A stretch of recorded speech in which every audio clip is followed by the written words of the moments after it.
vers le retour à lui-même. Est-ce que vous comprenez ce que je suis en train de dire? J'ai vécu pendant 7 ans au Sénégal. 6 ans.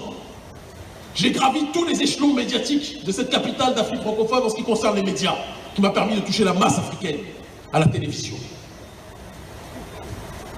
J'ai parlé leur langage pendant un temps.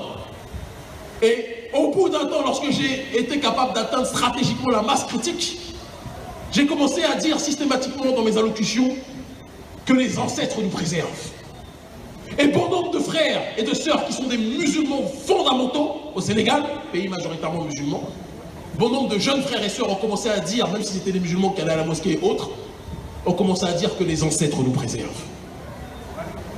Et aujourd'hui, bon nombre de gens commencent à s'intéresser, non pas au Otep pour Otep, mais à la tradition originelle, au culte Yoruba, au vaudou, en tant que tel.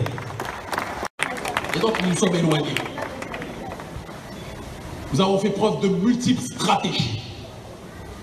Nous avons compris que notre peuple, dans les banlieues en Occident, bien souvent certains étaient dans une démarche religieuse, musulmane, d'autres étaient des évangélistes, etc. Et nous avons décidé de parler un temps leur langage. Parce qu'on dit que si vous voulez convaincre quelqu'un, il faut être capable de parler son langage pour le toucher. Si vous le stigmatisez en le traitant d'aliéné, il ne vous écoutera jamais. C'est ce qu'on appelle l'intelligence. Et lorsqu'on a été capable de devenir suffisamment audible auprès du peuple et de la rue, nous avons fait ce que nous avions depuis le départ prévu, c'est-à-dire que nous avons décidé de revenir à la source originelle de nous-mêmes, qui est le vaudou en tant que tel, la cosmogonie africaine.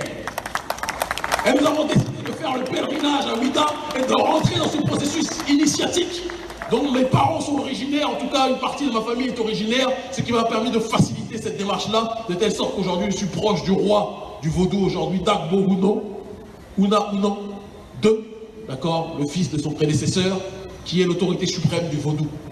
Mais pourquoi je vous parle de tout ce chemin?